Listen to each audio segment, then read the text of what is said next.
I'm making a video game. It's called Reiterate. It's a 2D platformer. It's out on Steam on January the 13th, and you should go and wishlist it now. Or if you're watching this after that date, you should just go and buy it. Obviously. I bring this up because when you boot up Reiterate, you'll be met with this screen. This screen serves two main purposes. The first is to load all of your save data in the background in a way that I hope you won't notice, because I'm a very lazy and not very talented game developer. But the second and more important reason is to inform you about a long-held belief that I've always had, that a 2D platformer should be played with a D-pad. Now, I've had a few people push back at me for this, so I thought it'd be a good idea to make a video explaining why they're wrong. So, let's talk game design. This is a standard controller. Alright, it's not very standard, it's an 8-bit Do Pro 2, and it's very good. I'm a fan. This video's not sponsored by 8-bit Do, by the way, but it could have been. Send me an email. Send me free shit. But we're not here to review controllers, we're here to have a rant. This here is the D-pad, with the D standing for directional. It sits on the left-hand side of the controller, which is the correct place to put it, Microsoft. And on a well-designed controller, it'll sit just under your left thumb. This is an analog stick. Your controller probably has two of them. They wobble around, move in a big circle, and you can rotate and shift them by placing your thumb on the top and moving it around a bit. These two input devices are good at two very different things, and in today's video, we're going to learn when you should and shouldn't use them. If you're a young person, you most likely don't remember a time before controllers even had analog sticks on them. The first standardized inclusion of an analog stick was introduced by Nintendo in 1996, with the launch of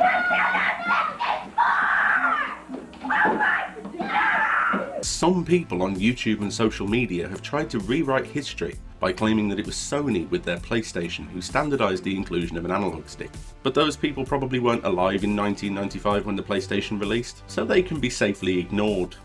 True story though, the PlayStation genuinely didn't have analog sticks until 1997, when Sony released the first model of the DualShock, which they've stuck to ever since, because why mess with perfection?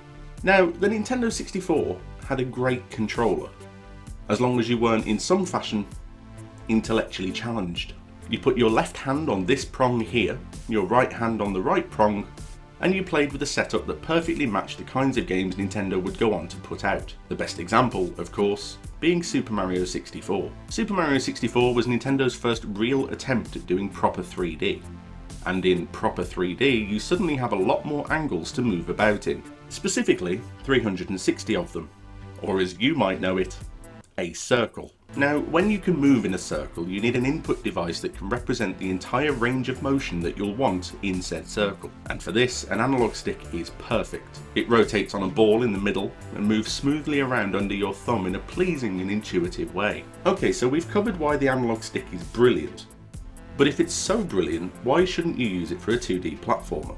Well, the opposite of the term analog is digital. Digital inputs, as opposed to an analog one, have only two possible states that they can be in, on or off, pressed or not pressed. You cannot half press a button, and anyone who says otherwise is lying to you. You know what I mean. They are immediate. The very moment you press that button, a signal is sent to the machine you're playing on that, hey, you've just pressed a button, we should probably do something. Sadly, past that point you are susceptible to something called input lag, which is kind of beyond the scope of this video. Suffice it to say, all of that motion blur movie effect stuff on your TV, turn that off. All you really need to know is that a digital input is as immediate as a controller can possibly be, all other things being equal. Unlike an analog stick, a D-pad is a digital input. It generally has 4 buttons, up, down, left and right, with some having 8, where they have separate buttons underneath for the diagonals of the compass. If you press right on a D-pad, the controller will immediately send move right as a command to whatever game you're playing. But Zane, I hear you cry, why does that matter?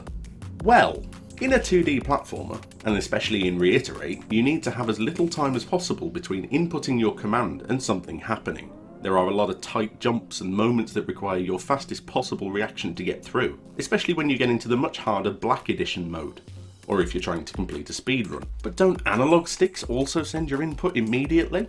Yes and no.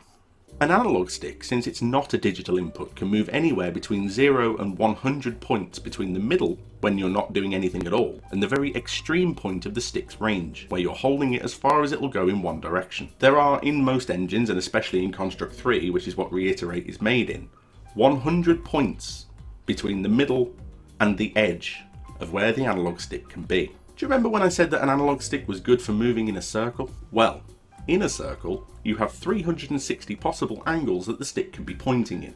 And for every one of those angles, it can move 100 points in that direction. Are you following me? I know this sounds like maths, but please try and stay awake. Now, I'm not very good at maths, generally, but even I know that that is 36,000 possible points that your analog stick can be at any one time.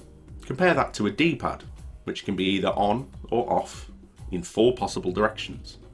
So, 8. If the game you're playing is well made, then it will pick up roughly which direction you're aiming for, even if you're not exactly pushing towards a perfect 90-degree angle. Reiterate actually does do this, so you can relax if you're using an analog stick. However, that does mean that there's still a good 300-ish directions that you're just never going to need. I think you can see where I'm going with this. But I'm not done. An analog stick is also at the mercy of something called a dead zone. A dead zone is a section of the stick's movement where either the controller or your game won't register an input. It starts at the center of the stick and radiates outward. You'll have seen this in some of the more advanced modern FPSs where you can set your stick dead zones manually in the options menu. The idea of this is to mitigate making unintentional moves, so the controller won't register if your thumb's just resting on the stick, which is especially useful if you've got big meaty sausage fingers. Now what that means for a 2D platformer is that you need to move the stick past this dead zone anytime you want to hit a direction, and the game won't even start registering your input until you're past it. Now depending on the size of your dead zone, when you consider the number of times you need to move and change direction in something like Reiterate, you can see how that delay will add up. Okay, I hear you ask again. You seem to be asking a lot of questions of a video that's talking straight at you, but that's fine, you do you. Why can't you just put a dead zone option in the options menu and let me set it myself? 2 reasons. First of all, I'm lazy and I can't be bothered. Secondly, and more importantly, sometimes it doesn't matter.